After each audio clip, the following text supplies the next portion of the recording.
बिस्मिल्लाहिर्रहमानिर्रहीम। अस्सलाम वालेकुम स्टूडेंट्स, आई एम कवितलन अयाज और आज स्टूडेंट्स हम चैप्टर 10 स्टार्ट करने जा रहे हैं जिसका नाम है इलेक्ट्रोकेमिस्ट्री। आज का लेक्चर स्टूडेंट्स हमारा इंट्रोडक्शन बेस्ड होगा। हम देखेंगे कि इलेक्ट्रोकेमिस्ट्री क्या है और इस केमिस्ट्री की ब्रांच में हम क्या चीज़ें स्टडी करेंगे। So let's start our lecture. जी स्टूडेंट्स, हम स्टार्ट करते हैं इलेक्ट्रोकेमिस्ट्री। सबसे पहले हम टर्म देखेंगे कि इलेक्ट्रोकेमिस्ट्री हमें क्या इंफॉर्मेशन देती है। इस टर्म से हमें क्या पता चलता है कि ये कौन सी ब्रांच है और हम इसके अंदर क्या स्टडी करने जा रहे हैं। इलेक्ट्रोकेमिस्ट्री स्टूडेंट्स ये बेसिकली दो टर्म्स हैं। इलेक्ट्रो किससे निकला हुआ है? इलेक्ट्रिसिटी से। और केमिस्ट्री आपको पता है साइंस की वो ब्रांच है जो कि सब्सटेंस के अंदर होने वाली केमिकल चेंजेस को डील करती है। ठीक है, तो स्टूडेंट्स आप कह सकते हैं कि इलेक्ट्रोकेमिस्ट्री में हम ऐसे केमिकल चेंजेस को डील करेंगे जिसमें फ्लो ऑफ इलेक्ट्रॉन्स हो। और केमिकल चेंजेस, अब किस तरह के केमिकल चेंजेस हम इस ब्रांच में जो स्टडी करने जा रहे हैं स्टूडेंट्स, हम ऑब्जर्व करते हैं कि जब हम दो सब्सटेंसेस को आपस में रिएक्ट करवाना चाहते हैं, फॉर एग्जांपल ये ए है और ये बी है, ठीक है। ए के अंदर एबिलिटी है कि वो आसानी से इलेक्ट्रॉन लूज कर देगा, ठीक है। ए क्या करेगा? इलेक्ट्रॉन लूज कर देगा। और बी के अंदर एबिलिटी है कि वो इन इलेक्ट्रॉन्स को एक्सेप्ट कर सकता है, ठीक है। तो यहां पर ए और बी में एक ऐसा केमिकल चेंज आएगा जिसमें ए जो है इलेक्ट्रॉन लूज करेगा और बी जो है क्या करेगा? इलेक्ट्रॉन्स एक्सेप्ट करेगा आसानी के साथ, ठीक है। और एक पॉसिबिलिटी ये हो सकती है कि दो सब्सटेंसेस जिन्हें हम रिएक्ट करवाना चाहते हैं, फॉर एग्जांपल ये सी और डी है, ये दोनों आपस में रिएक्ट नहीं करना चाहते, ठीक है।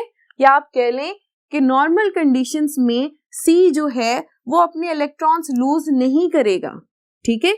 ये इलेक्ट्रॉन फ्लो जो है इनके दरमियान आम रूटीन में या नॉर्मली पॉसिबल नहीं है। लेकिन हम चाहते हैं कि सी और डी जो है सब्सटेंसेस ये आपस में रिएक्ट करें। तो हम क्या करेंगे? हम फोर्सफुली कोई एक्सटर्नल फोर्स अप्लाई करेंगे ताकि सी में से इलेक्ट्रॉन निकले और डी एक्सेप्ट करे और एक केमिकल चेंज आए या केमिकल रिएक्शन हो। दो तरह के केमिकल रिएक्शंस हो गए या केमिकल चेंजेस हो गए। एक वो जिसमें ए आसानी के साथ या रेडिली बी के साथ रिएक्ट करता है, इलेक्ट्रॉन्स लूज हो रहे हैं और एक्सेप्ट हो रहे हैं।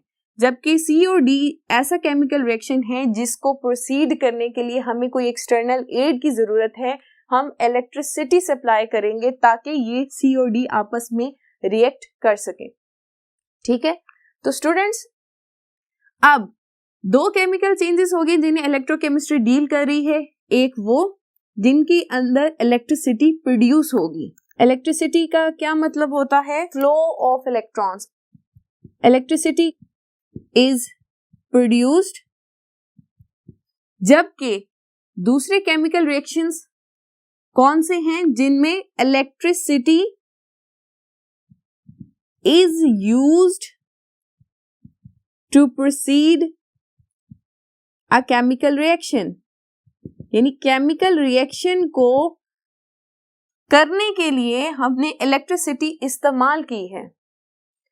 इस तरह के केमिकल चेंजेस को कौन डील करता है? इलेक्ट्रोकेमिस्ट्री। अब स्टूडेंट्स हमने कहा कि जब ए और बी में फ्लो ऑफ इलेक्ट्रॉन होगा तो क्या हम कहते हैं कि इलेक्ट्रिसिटी प्रोड्यूस होती है। किस तरह से? अगर ए और बी एक साथ हम एक ही कंटेनर में रखेंगे तो क्या इलेक्ट्रिसिटी प्रोड्यूस हो सकती है?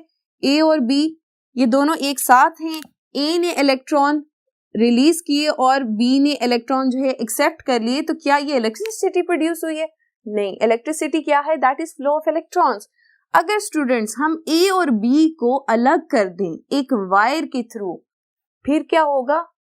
फिर इलेक्ट्रिसिटी जरूर प्रोड्यूस होगी। आप ये देखें, ए को हमने एक अलग चैम्बर में रख दिया है या एक कह लें कि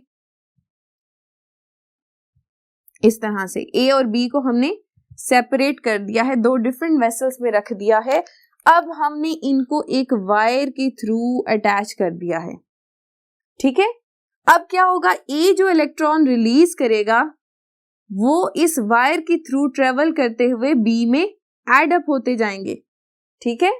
तो ये वही रिएक्शन है, लेकिन अब क्योंकि ये एक वायर के थ्रू फ्लो कर रहे हैं तो ये हम कह सकते हैं कि electricity is produced during that chemical change. जबकि सी और डी, इसमें क्या होगा, क्योंकि ये तो रिएक्ट करना ही नहीं चाह रहे तो इसके लिए हमें एक्सटर्नल एड रिक्वायर होगी, यानी ये सी है और ये डी है। इन दोनों को केमिकली रिएक्ट करवाने के लिए हमें क्या अटैच करनी पड़ेगी, बैटरी।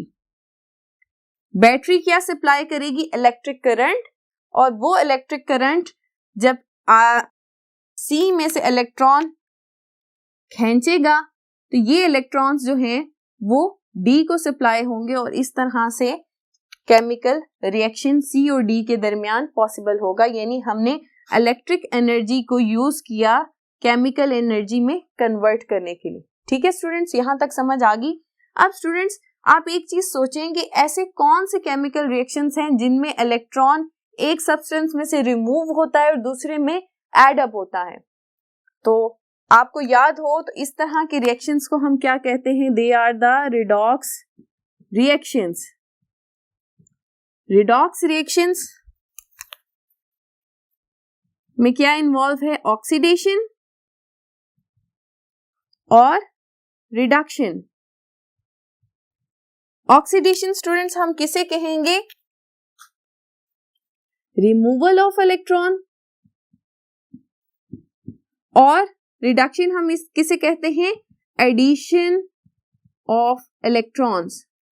ठीक है, ऑक्सीडेशन और रिडक्शन रिएक्शंस जब दो सब्सटेंस के दरमियान होंगे तो या तो इलेक्ट्रिसिटी प्रोड्यूस होगी, या स्टूडेंट्स रिडॉक्स रिएक्शंस करवाने के लिए जब हम एक्सटर्नल एड इलेक्ट्रिसिटी या बैटरी इस्तेमाल करते हैं तो फिर क्या होगा कि electricity is used to carry out a chemical reaction. ठीक है स्टूडेंट्स, ये कॉन्सेप्ट क्लियर हुआ है। दोबारा से देखेंगे, इलेक्ट्रोकेमिस्ट्री में हमने सिंपल कहा कि flow of electrons during a chemical change, इन चीजों को डील किया जा रहा है। फ्लो ऑफ इलेक्ट्रॉन्स जो हैं स्पॉन्टेनियस भी हो सकते हैं और नॉन स्पॉन्टेनियस भी हो सकते हैं। ठीक है, स्पॉन्टेनियस कब होंगे, जब ए जो है आसानी से इलेक्ट्रॉन रिलीज करेगा और बी जो है इलेक्ट्रॉन्स एक्सेप्ट कर लेगा। इस केमिकल चेंज के दौरान क्या प्रोड्यूस होती है, इलेक्ट्रिसिटी प्रोड्यूस होती है। किस तरह से होगी, हमने ये आपको इस तरह से फिगर के जरिए समझा दिया। दूसरा केमिकल चेंज क्या होगा कि जो नॉर्मली प्रोसीड नहीं कर सकता, नॉन स्पॉन्टेनियस है, उसके अंदर इलेक्ट्रॉन फ्लो पॉसिबल नहीं है, तो हम क्या करते हैं, इलेक्ट्रिसिटी इस्तेमाल करते हैं ताकि इनके दरमियान केमिकल रिएक्शन हो सके। तो इन दो तरह के केमिकल रिएक्शंस को डील कौन करती है, इलेक्ट्रोकेमिस्ट्री। तो स्टूडेंट्स आइए इस कॉन्सेप्ट की बेस पे अब हम इलेक्ट्रोकेमिस्ट्री को डिफाइन करते हैं। डेफिनेशन देखते हैं। The branch of chemistry that is concerned with the conversion of electrical energy into chemical energy, ये हमने केस कहां पर पढ़ा था, ये सेकंड वाला केस सी और डी, जहां पर इलेक्ट्रिकल एनर्जी यूज हो रही है केमिकल एनर्जी में कन्वर्ट होने के लिए। तो इस तरह के रिएक्शंस किसमें या इस तरह के सेल को हम क्या कहेंगे, इन इलेक्ट्रोलाइटिक सेल। ठीक है, and chemical energy into electrical energy in galvanic cell और voltaic cell is called electrochemistry.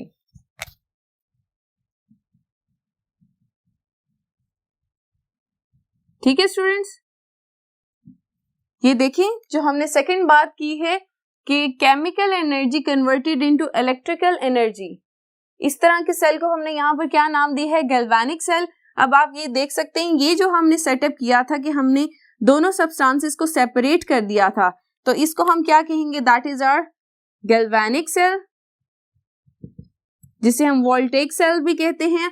और ऐसा केमिकल रिएक्शन जिसको प्रोसीड करवाने के लिए हमें इलेक्ट्रिसिटी रिक्वायर थी, इस तरह के सेल को हम क्या कहेंगे, that is the electrolytic cell. ठीक है, और यही दोनों चीजें हमने अपनी डेफिनेशन में भी यूज की हैं। आप देख सकते हैं कि electrical energy converted into chemical energy, ये क्या कहलाता है, इलेक्ट्रोलिटिक सेल। ठीक है, ये चीज। और दूसरी हमने कहा chemical energy converted into electrical energy, ये क्या कहलाता है, गैल्वेनिक सेल। स्टूडेंट्स, अब हम देखना चाहते हैं कि इलेक्ट्रोलिटिक सेल और गैल्वेनिक सेल में क्या डिफरेंस है। ये दोनों सेल जो हम केमिकल चेंजेस के लिए इस्तेमाल करें इलेक्ट्रोकेमिस्ट्री में, उनमें क्या डिफरेंस है। तो हम देखते हैं कि हम इलेक्ट्रोलिटिक सेल और गैल्वेनिक सेल को कैसे डिफरेंशिएट करेंगे। इलेक्ट्रोलिटिक सेल,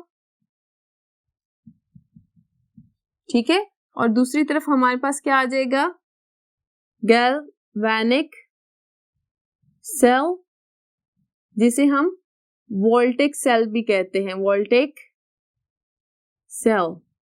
इसके दोनों नाम हैं। स्टूडेंट्स, अगर आपको डिफरेंशिएट करने के लिए आ जाए कि इलेक्ट्रोलिटिक सेल और वोल्टेइक सेल, तो इसका मतलब है कि आपने गैल्वेनिक सेल ही कंसीडर करना है। ठीक है, ये इसके दोनों नाम हैं, galvanic cell and voltaic cell. ठीक है, इन दोनों को हम डिफरेंशिएट करते हैं। सबसे पहले हम एक लाइन ड्रॉ कर लेंगे। ठीक है, अब स्टूडेंट्स हम इसके पॉइंट्स मेंशन करते हैं। पहला पॉइंट हमारे पास डिफरेंशिएशन का क्या आएगा कि इलेक्ट्रोलिटिक सेल में क्या होता है, electric energy is converted into chemical energy. ठीक है, इस पॉइंट को हम कैसे जस्टिफाई करते हैं। स्टूडेंट्स, ये हमारे सामने इलेक्ट्रोलिटिक सेल है। ठीक है, आप देख सकते हैं कि इलेक्ट्रोलिटिक सेल में जो हमने सी और डी की बात की थी, यहाँ सी और डी क्या है, दो इलेक्ट्रोड्स हैं। ठीक है, एक इलेक्ट्रोड क्या है, उसको हमने नाम दिया है एनोड दिया है, दूसरा इलेक्ट्रोड हमने उसको क्या कहा है, कैथोड कहा है। एनोड जो है पॉजिटिव टर्मिनल ऑफ बैटरी के साथ अटैच है, और जबकि कैथोड जो है किसके साथ अटैच है, नेगेटिव टर्मिनल के साथ। अब आप स्टूडेंट्स ये देखें, दोनों इलेक्ट्रोड्स जो हैं एक सॉल्यूशन के अंदर इमर्ज्ड हैं। ये सॉल्यूशन क्या है, इसको हम कहते हैं इलेक्ट्रोलिटिक सॉल्यूशन। ऐसा सॉल्यूशन जिसमें से इलेक्ट्रिसिटी पास हो सके, आयनिक सॉल्यूशन होता है बेसिकली ये, उसको हम क्या कहते हैं, इलेक्ट्रोलिटिक सॉल्यूशन। इसके अंदर ये मौजूद है। स्टूडेंट्स, अभी हमने अगर बैटरी ऑन नहीं की तो आप देखेंगे कोई भी केमिकल रिएक्शन प्रोसीड नहीं होगा। ठीक है, अब हम इलेक्ट्रिसिटी ऑन करते हैं, क्योंकि हमने कहा था कि इलेक्ट्रोलिटिक सेल में केमिकल रिएक्शन होगा जब इलेक्ट्रिसिटी सप्लाई होगी। तब आप देख सकते हैं कि स्टूडेंट्स बैटरी ऑन हो चुकी है। एनोड जो है इसकी तरफ कौन से आयंस अट्रैक्ट हो रहे हैं, नेगेटिव आयंस। ये नेगेटिव आयंस एनोड पर आकर क्या करें, इलेक्ट्रॉन्स रिलीज कर रहे हैं, और ये इलेक्ट्रॉन जो है बैटरी का पॉजिटिव टर्मिनल जो है पुश कर रहा है, और इलेक्ट्रॉन्स को कहां पर पहुंचा रहा है, दूसरे टर्मिनल पे, दैट इज आवर कैथोड। ठीक है, कैथोड पे इलेक्ट्रॉन्स एंटर हो रहे हैं, और इस तरह से एक केमिकल रिएक्शन प्रोसीड कर रहा है। तो आपने देखा कि जब तक इलेक्ट्रिसिटी ऑन नहीं थी कोई केमिकल रिएक्शन नहीं हुआ। जब हमने इलेक्ट्रिसिटी ऑन की तब आपने देखा सॉल्यूशन के अंदर चेंजेस आई और एक केमिकल रिएक्शन हुआ, और इसके नतीजे में हमारे पास एनोड पे क्लोरीन गैस निकल रही है, और जबकि कैथोड पे जो है रिडक्शन हो रही है, एडिशन ऑफ इलेक्ट्रॉन्स है, और हमारे पास हाइड्रोजन गैस रिलीज हो रही है। यहाँ पर केमिकल रिएक्शन हो रहा है। ठीक है स्टूडेंट्स, ये पॉइंट हो गया इलेक्ट्रोलिटिक सेल का। अब हम गैल्वेनिक सेल की बात करते हैं। तो गैल्वेनिक सेल में क्या होगा, chemical energy is converted into electrical energy. ठीक है, यानी एक केमिकल रिएक्शन के नतीजे में इलेक्ट्रिसिटी प्रोड्यूस होती है। इसको हम कैसे जस्टिफाई कर सकते हैं, हम देखते हैं स्टूडेंट्स। ये हमारे सामने गैल्वेनिक सेल है। गैल्वेनिक सेल में हमने देखें जो ए और बी कहा था सब्सटेंसेस जिन्हें हम सेपरेट कर देंगे, यहाँ पर जो ए है वो हमने क्या लिया हुआ है, जिंक लिया हुआ है, और zinc is acting as anode, ठीक है। और दूसरी तरफ हमारे पास जो हमारा बी कंपोनेंट था, यहाँ पर कॉपर है और copper is acting as cathode, ठीक है। ये एक वायर के साथ दोनों कंपार्टमेंट जो हैं अटैच हैं। आप देखें कि जिंक अपने अलग वेसल में मौजूद है और कॉपर भी वो भी अलग वेसल में मौजूद है। इन वेसल्स को या इन कंटेनर्स को हम क्या कहते हैं, हाफ सेल्स कहते हैं, ठीक है। ये फर्दर हम डिटेल में डिस्कस करेंगे कि हाफ सेल्स क्या होते हैं। अब स्टूडेंट्स हमने इनको एक सिंपल वायर से अटैच किया हुआ, यहाँ पर बैटरी का कोई काम नहीं है। अब जिंक जो है जिंक सल्फेट के सॉल्यूशन में डिप हुआ हुआ है और यहाँ पर आप देख सकते हैं कि जिंक जो सॉलिड जिंक है इलेक्ट्रोड में, वहां पर क्या हो रहा है कि जिंक की ऑक्सीडेशन हो रही है। जिंक 2 इलेक्ट्रॉन्स रिलीज करता है और ये जो इलेक्ट्रॉन्स हैं ये फर्दर वायर में से मूव करते हुए कॉपर वाले कंटेनर में एंटर होते जाते हैं और वहां पर जो कॉपर आयंस हैं वो इलेक्ट्रॉन्स एक्सेप्ट कर रहे हैं और सॉलिड फॉर्म में कॉपर जो है वो डिपॉजिट होता जा रहा है। यानी स्टूडेंट्स आप देखें कि केमिकल रिएक्शन की वजह से इलेक्ट्रॉन्स फ्लो किए, ठीक है। और फ्लो ऑफ इलेक्ट्रॉन्स को हमने क्या कहा था, दैट इज इलेक्ट्रिसिटी। यानी एक केमिकल रिएक्शन की वजह से इलेक्ट्रिसिटी प्रोड्यूस हुई। अब आप ये जानना चाहें कि वाकई इलेक्ट्रॉन्स फ्लो हो रहे हैं या नहीं, तो स्टूडेंट्स आप इस वायर के दरमियान अगर एक बल्ब अटैच कर दें तो आप देखेंगे कि जब हमने बल्ब अटैच किया तो वो बल्ब ग्लो कर रहा है। बल्ब ग्लो करने का क्या मतलब है कि फ्लो ऑफ इलेक्ट्रॉन्स हो रहे हैं, इलेक्ट्रिसिटी प्रोड्यूस हो रही है जिसकी वजह से बल्ब जो है वो ग्लो कर रहा है, ठीक है। स्टूडेंट्स हमने देखा कि केमिकल रिएक्शन के नतीजे में इलेक्ट्रिसिटी प्रोड्यूस होती इन द गैल्वेनिक सेल, ठीक है। स्टूडेंट्स एक बात और यहाँ पर स्टूडेंट्स याद रहे कि एनोड जो टर्मिनल होता है वहां पर क्या होती है, ऑक्सीडेशन, क्योंकि हमने कहा था रिडॉक्स रिएक्शंस होते हैं, ऑक्सीडेशन और रिडक्शन। एनोड वो टर्मिनल है जहां पर ऑक्सीडेशन होती है, रिमूवल ऑफ इलेक्ट्रॉन्स। आप देख सकते हैं कि जिंक में से इलेक्ट्रॉन्स जो हैं वो रिमूव हुए थे, और जो कैथोड टर्मिनल होता है वहां पर रिडक्शन होती है। रिडक्शन का क्या मतलब है कि इलेक्ट्रॉन्स जो हैं एड अप होंगे, कॉपर आयंस में इलेक्ट्रॉन्स एड अप हुए और वो सॉलिड कॉपर में कन्वर्ट हो गए, ठीक है स्टूडेंट्स। ये था हमारा गैल्वेनिक सेल। नेक्स्ट पॉइंट की तरफ आते हैं जी। Redox reaction is non spontaneous, ठीक है स्टूडेंट्स। इलेक्ट्रोलाइटिक सेल्स में जो रिडॉक्स रिएक्शन यानी जो केमिकल चेंज आता है वो नॉन स्पॉन्टेनियस होता है। नॉन स्पॉन्टेनियस का क्या मतलब है कि वो ऑटोमेटिक नहीं हो सकता, उसे किसी एनर्जी की जरूरत होती है। तो स्टूडेंट्स आप यहाँ पर देख सकते हैं कि ये हमारा इलेक्ट्रोलाइटिक सेल है। हमने देखा कि जब बैटरी ऑन होगी तब भी इलेक्ट्रॉन का फ्लो होगा, तभी जो हमारा एनोड है उसमें से इलेक्ट्रॉन्स निकलेंगे और कैथोड के अंदर एंटर होंगे। अदरवाइज अगर आप देखें कि हमने बैटरी ऑफ कर दी तो क्या कोई केमिकल रिएक्शन हो रहा है, क्या कोई इलेक्ट्रॉन फ्लो हो रहा है, तो नहीं। इसका मतलब है कि जब कोई एक्सटर्नल एनर्जी हम सप्लाई करेंगे तभी रिडॉक्स रिएक्शन जो है वो पॉसिबल होगा, ठीक है स्टूडेंट्स। अब यहाँ पर गैल्वेनिक सेल की हम बात करें तो गैल्वेनिक सेल में क्या होता है कि रिडॉक्स रिएक्शन इज स्पॉन्टेनियस, यानी कि गैल्वेनिक सेल में ऑक्सीडेशन रिडक्शन रिएक्शन के लिए कोई भी एनर्जी रिक्वायर नहीं होती, वो ऑटोमेटिकली प्रोसीड कर रहे होते हैं। उसकी वजह क्या है कि जो एक टर्मिनल होता है या आपके एनोड जो होता है वो रेडिली इलेक्ट्रॉन्स दे सकता है, यानी उसकी ऑक्सीडेशन हो सकती है। और जो हमारा कैथोड है, कॉपर कैथोड हमने यूज किया था गैल्वेनिक सेल में, वो क्या कर सकता है, आसानी से इलेक्ट्रॉन्स एक्सेप्ट कर सकता है। आइए देखते हैं स्टूडेंट्स, दोबारा से देखें ये गैल्वेनिक सेल है। अब आपने इसको इस सेंस में देखना है कि यहाँ पर रिडॉक्स रिएक्शन यानी ऑक्सीडेशन और रिडक्शन होने के लिए क्या हमने कोई एक्सटर्नल एड सप्लाई की हुई, क्या हमने कोई बैटरी सप्लाई की हुई है, तो आप देख सकते हैं कि हमने कोई बैटरी सप्लाई नहीं की हुई। सिंपल जो है इलेक्ट्रोड जो है अपने सॉल्यूशन के अंदर मौजूद हैं और इन सॉल्यूशन के अंदर जो केमिकल रिएक्शन हो रहा है उसकी वजह से फ्लो ऑफ इलेक्ट्रॉन्स हो रहा है, ठीक है, यानी इलेक्ट्रिसिटी प्रोड्यूस हो रही है। तो आप कह सकते हैं कि redox reaction in galvanic cell that is spontaneous, ठीक है। नेक्स्ट पॉइंट की तरफ आते हैं हम, होता क्या है कि इलेक्ट्रोलाइटिक सेल में इलेक्ट्रोलिसिस टेक्स प्लेस। जी, इलेक्ट्रोलिसिस का क्या मतलब होता है स्टूडेंट्स? इलेक्ट्रोलिसिस का मतलब है कि जब हमारा एक सेटअप है जो इलेक्ट्रोलाइटिक सेल में, वो प्रोसीड कर रहा होगा कि एक chemical change due to electrical energy होगा, तो जो हमारा इलेक्ट्रोलाइटिक सॉल्यूशन था वो एंड पे डिकम्पोज हो जाएगा, वो खत्म हो जाएगा। आप देख सकते हैं स्टूडेंट्स, ये इलेक्ट्रोलाइटिक सेल है हमारे पास, ये स्टार्ट हुआ है जब हमने बैटरी ऑन की है। अब आप देख सकते हैं कि जैसे जैसे ये रिएक्शन प्रोसीड करता जा रहा है या हम इस सेल को इस्तेमाल करते जा रहे हैं, क्लोरीन और हाइड्रोजन जो है वो अपने रिस्पेक्टिव एंड से रिलीज होते जा रहे हैं। एनोड पे क्लोरीन रिलीज हो रही है और कैथोड पे हाइड्रोजन रिलीज हो रहा है।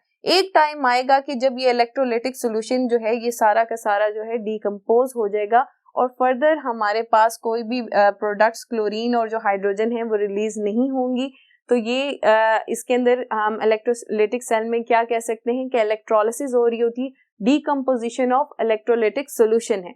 ठीक है स्टूडेंट्स, अब गैल्वेनिक सेल की अगर हम बात करें तो गैल्वेनिक सेल में no electrolysis take place. Electrolysis नहीं होगी, मतलब कि इलेक्ट्रोलाइटिक सॉल्यूशन जो है वो डिकम्पोज नहीं होगा। किस तरह से स्टूडेंट्स? अब आप यहाँ गैल्वेनिक सेल में देखें कि दो सेल्स हैं, ठीक है, जिनको हमने कनेक्ट किया हुआ है थ्रू अ सॉल्ट ब्रिज। ठीक है, अब होगा क्या कि स्टूडेंट्स जैसे जैसे रिएक्शन प्रोसीड होता जाएगा, जिंक वाले कंपार्टमेंट में आप देख सकते हैं कि Zn पॉजिटिव 2 आयंस ज्यादा होते जा रहे हैं, लेकिन इन चार्ज को फर्दर बैलेंस हमारा सॉल्ट ब्रिज कर देता है। यानी इलेक्ट्रोलाइटिक सॉल्यूशन जो है वो डिकम्पोज नहीं होगा, बल्कि हमने इनकी चार्ज बैलेंसिंग के लिए क्या यहाँ पर मौजूद है, सॉल्ट ब्रिज मौजूद है। सॉल्ट ब्रिज का जो पर्पस है हम डिटेल में डिस्कस करेंगे जब हम गैल्वेनिक सेल्स को प्रॉपर स्टडी करेंगे। आइए नेक्स्ट डिफरेंस देखते हैं। नेक्स्ट डिफरेंस हमारे पास है कि इलेक्ट्रोलाइटिक सेल में एनोड क्या होता है, anode is positive and cathode is negative, जबकि गैल्वेनिक सेल में क्या होता है, एनोड इज नेगेटिव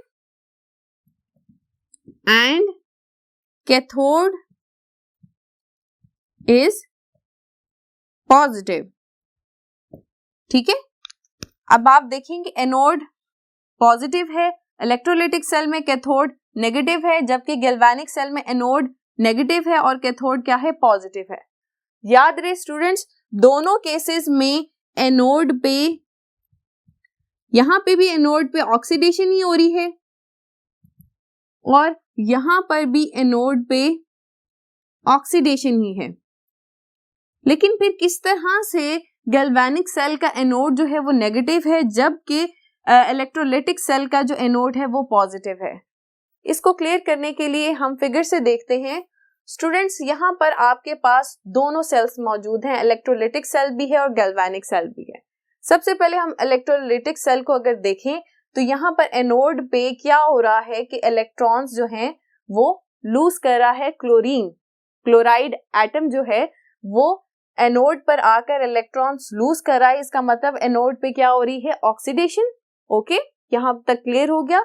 लेकिन आप देखें कि यहाँ पर एनोड जो है बैटरी की पॉजिटिव टर्मिनल के साथ अटैच है। इट्स मीन कि बैटरी यहाँ एनोड में से फोर्सफुली इलेक्ट्रॉन्स को निकाल रही है। ठीक है, जिसकी वजह से क्या हो रहा है, हमारा एनोड जो टर्मिनल है वो पॉजिटिव हो गया है। अब यही बात गैल्वेनिक सेल में देखें। गैल्वेनिक सेल में अब आप देख सकते हैं एनोड जो है यहाँ पर भी ऑक्सीडेशन हो रही है। किस तरह से, जो जिंक इलेक्ट्रोड है ये 2 इलेक्ट्रॉन्स लूज करता है और Zn पॉजिटिव 2 में कन्वर्ट हो रहा है और ऑक्सीडेशन क्या है, लॉस ऑफ इलेक्ट्रॉन्स। ओके, यानी ये तो हमने कंफर्म कर लिया कि गैल्वेनिक सेल में एनोड पे क्या ऑक्सीडेशन ही होती है, लेकिन यहाँ पर एनोड जो है दैट इज नेगेटिव। उसकी क्या वजह है स्टूडेंट्स? यहाँ पर एनोड इसलिए नेगेटिव है क्योंकि यहाँ पर जो रिएक्शन है दैट इज स्पॉन्टेनियस। जिंक जो इलेक्ट्रोड है ये आसानी से अपनी मर्जी से इलेक्ट्रॉन्स रिलीज कर रहा है। तो इस कंपार्टमेंट में या इस इलेक्ट्रोड पे क्या जमा होते जा रहे हैं? Negative electrons. ये इलेक्ट्रॉन्स यहां पर बहुत ज्यादा हो जाएंगे और फिर इलेक्ट्रॉन्स का फ्लो स्टार्ट होगा, ठीक है। और इस फ्लो की वजह से जो इलेक्ट्रॉन्स हैं वो एनोड से किसकी तरफ ट्रेवल कर रहे हैं? कैथोड की तरफ ट्रेवल कर रहे हैं। यानी जिंक कंपार्टमेंट में नेगेटिव चार्ज जो है वो क्या है? ज्यादा है, जिसकी वजह से हमारा एनोड जो है वो नेगेटिव है। अब यही बात इलेक्ट्रोलाइटिक सेल में दोबारा देखें। यहां पर एनोड जो है आप देख सकते हैं स्टूडेंट्स, रिएक्शन पहले तो हो नहीं रहा था, अब बैटरी ने जबरदस्ती इलेक्ट्रॉन्स को निकालना शुरू किया है। जब उसने जबरदस्ती इलेक्ट्रॉन्स को निकाला है तो एनोड के पास ऑलरेडी अवेलेबल इलेक्ट्रॉन्स नहीं है। जो नेगेटिव आयंस एनोड की तरफ आएंगे वो जब इलेक्ट्रॉन्स देंगे तभी एनोड जो है वो इलेक्ट्रॉन सप्लाई करेगा, यानी उसके पास एक्सेस ऑफ इलेक्ट्रॉन्स मौजूद नहीं है, जिसकी वजह से एनोड यहाँ पर पॉजिटिव है। ठीक है स्टूडेंट्स, होप सो स्टूडेंट्स ये आपको पॉइंट जो है क्लियर हुआ होगा कि क्यों एनोड जो है इलेक्ट्रोलाइटिक सेल्स में पॉजिटिव होता है और गैल्वेनिक सेल्स में नेगेटिव होता है। अब लास्ट इसकी एग्जांपल्स देखते हैं कि हमारे पास इलेक्ट्रोलाइटिक सेल्स में कौन सी एग्जांपल्स आती हैं। स्टूडेंट्स इलेक्ट्रोलाइटिक सेल्स में हमारे पास एग्जांपल्स आती हैं डाउन सेल, जो कि आप देख सकते हैं ये हमारे पास डाउन सेल है और ये सोडियम मेटल की प्रोडक्शन के लिए इस्तेमाल होता है। इसी तरह से नेल्सन सेल है, नेल्सन सेल ये स्टूडेंट्स कॉस्टिक सोडा की प्रोडक्शन के लिए इस्तेमाल होता है। इसको इस चैप्टर में हम डिटेल में जरूर स्टडी करेंगे। गैल्वेनिक सेल की एग्जांपल्स देखते हैं। गैल्वेनिक सेल में स्टूडेंट्स हमारे पास एग्जांपल्स आती हैं डैनियल सेल की, जिसकी अभी हमने इस लेक्चर में स्टडी किया है कंपैरिजन में, that is the Daniell cell, जिसके अंदर जिंक और कॉपर जो है हम इस्तेमाल कर रहे हैं। और इसी तरह से स्टूडेंट्स हमारे पास है लेड स्टोरेज बैटरीज और सिल्वर ऑक्साइड बैटरीज, ठीक है। ये जो आपके पास एग्जांपल्स हैं डैनियल सेल की, और यहाँ पर आप देख सकते हैं कि हमारे पास लेड स्टोरेज बैटरी भी है और ये आपके पास जो है सिल्वर ऑक्साइड बैटरी है। ये तमाम जो है किसकी एग्जांपल हैं? गैल्वेनिक सेल्स की। होप सो स्टूडेंट्स आपको कंपैरिजन इलेक्ट्रोलाइटिक सेल्स और गैल्वेनिक सेल्स में समझ आया होगा। स्टूडेंट्स हम फर्दर इलेक्ट्रोलाइटिक सेल्स और गैल्वेनिक सेल्स को डिटेल में डिस्कस करेंगे। यहाँ पर जस्ट हमने आपको कंपेयर करके बताया है कि किस तरह से इलेक्ट्रोलाइटिक सेल्स में इलेक्ट्रिसिटी इस्तेमाल होती है केमिकल चेंज लाने के लिए, और गैल्वेनिक सेल्स में किस तरह से केमिकल एनर्जी जो है वो इलेक्ट्रिकल एनर्जी में कन्वर्ट होती है। तो स्टूडेंट्स आज का लेक्चर खत्म होता है यहाँ पर। अपना बहुत सा ख्याल रखिए। अल्लाह हाफिज।